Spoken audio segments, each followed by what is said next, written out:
मालती का पति चंदन शराबी था।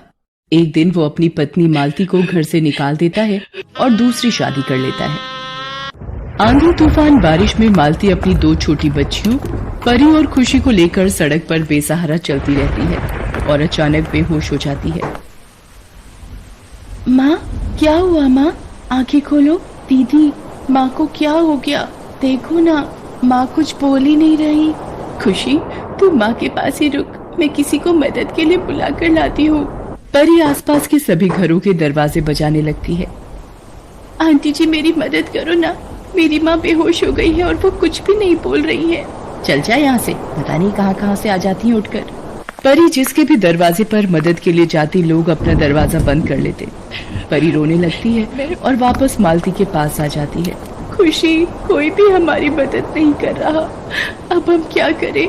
तभी परी को सामने एक चाय की दुकान नजर आती है। वो वहाँ जाकर मदद मांगती है। बाबा, वहाँ सामने मेरी माँ बेहोश पड़ी है, मेरी मदद करो। कहाँ पर है तुहार माँ? रुक, मैं छाता ले लूं।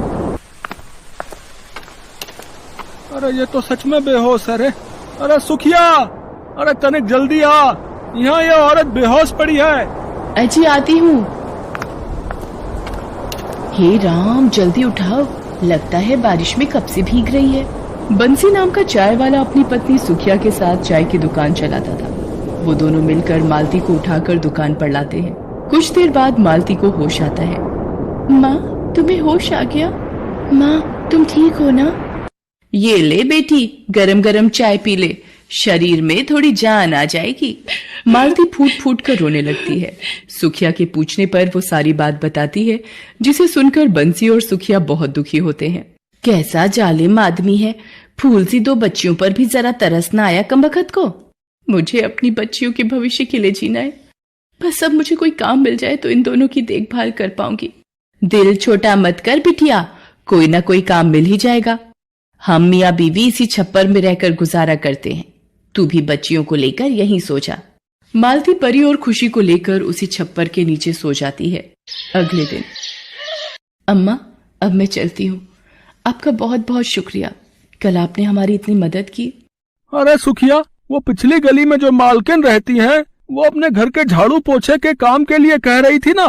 सुखिया को याद आता है और वो मालती को काम दिलवाने के लिए ले जाती है। मालती झाड़ू पोछे के काम पर लग जाती है। बंसी उसे बराबर में ही 50 रुपए किराए पर एक झुग्गी लेकर दे देता है। मालती सीमा नाम की महिला के घर काम पर जाने लगी थी। एक दिन मालती की तबीयत ठीक नहीं थी, तो उसकी जगह परी और खुशी काम पर चली जाती हैं। क्या हुआ बच्चों, आज मालती नहीं आई? आंटी, आज हमारी माँ की तबीयत ठीक नहीं है, इसलिए उनकी जगह हम दोनों ही काम करेंगे। लो, अभी कुछ दिन हुए नहीं काम पर लगे हुए और तुम्हारी माँ ने छुट्टी लेना शुरू कर दिया और भेज दिया तुम दोनों छोटी बच्चियों को काम पर। आंटी, हमारी माँ की तबीयत सच में बहुत खराब है। माँ ने हमें बोला था कि आपको उनकी तबीयत का बोलकर हम वापस चले जाएंगे, पर आपके घर इतना सारा काम देखा तो हमने सोचा कि हम आपकी मदद कर देते हैं, ताकि आपके काम की छुट्टी ना हो और आपको परेशानी ना हो। ये सब सुनकर सीमा चुप हो जाती है और दोनों बच्चियों को काम समझा देती है। परी और खुशी अपने छोटे छोटे हाथों से बर्तन, झाड़ू पोछा सारा काम करने लगती हैं। तभी, राखी बेटा, ये अपना पिज्जा ले लो, आ गया है। वाओ मम्मी, पिज्जा, ये तो बहुत ही टेस्टी है। Love you mummy. सीमा और उसकी बेटी राखी पिज्जा खाने लगती हैं। परी और खुशी ने सुबह से कुछ भी नहीं खाया था। वो सुबह से ही सीमा के घर पर काम में लगी हुई थी। पिज्जा को देखकर खुशी परी से बोली, दीदी, मुझे भी भूख लगी है, मुझे भी कुछ खाना है। खुशी, हमारा काम बस थोड़ा सा ही रह गया है, फिर हम घर जाकर माँ के साथ रोटी खाएंगे। अगर हमने यहाँ पर काम नहीं किया तो ये माँ को काम से निकाल देंगी। परी और खुशी सीमा के घर का सारा काम करके भूखी प्यासी वापस आ जाती हैं। मालती को जब पता चलता है कि परी और खुशी ने कुछ भी नहीं खाया और वो सारा काम करके लौटी हैं, तो अपने गरीब बच्चों की भूख का दर्द उनके चेहरे पर देखकर मालती खूब रोती है।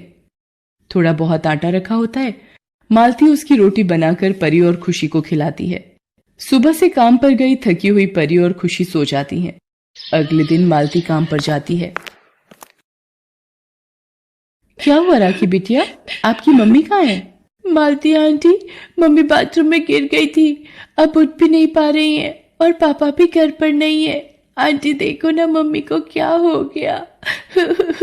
मालती सीमा को बिस्तर पर लिटाती है और पड़ोस में ही एक डॉक्टर का क्लिनिक था, उन्हें बुलाकर लाती है। अचानक गिरकर ठोकर से इनकी गर्दन में खिंचाव आया है, टोटल बेड रेस्ट करना होगा सीमा जी को। राखी रो रही थी। मालती उसे चुप कराती है और डॉक्टर की बताई दवाइयां सीमा को खिलाती है। राखी ये सब देखकर घबरा गई थी, इसलिए मालती परी और खुशी को राखी का ध्यान रखने के लिए बुला लेती है।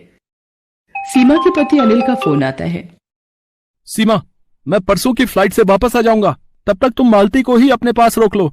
2-3 दिन तक मालती सीमा का बहुत ध्यान रखती है। परी और खुशी भी राखी के साथ खेलती रहती थी। अनिल भी वापस आ जाता है।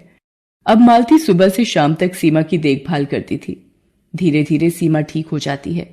एक दिन, राखी बेटा, ये तुम्हारे लिए पिज्जा और बर्गर लेकर आया हूं, आ जाओ जल्दी से खा लो।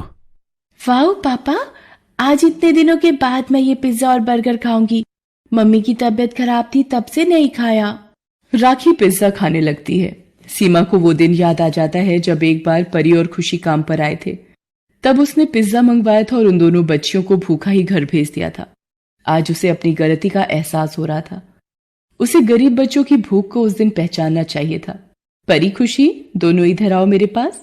ये लो, तुम दोनों भी ये पिज्जा और बर्गर खाओ। मालती, आज से तुम हमारे सर्वेंट हाउस में ही रहोगी। परी और खुशी अब भूखी नहीं सोएंगी। तुमने मेरे लिए इतना कुछ किया, अब मेरी बारी है। उस दिन से मालती परी और खुशी के साथ सीमा के घर में ही रहने लगी। सीमा ने एक गरीब माँ और उसकी बच्चियों को सहारा देकर मानो मालती की दुखों से भरी जिंदगी पर मरहम लगा दिया था।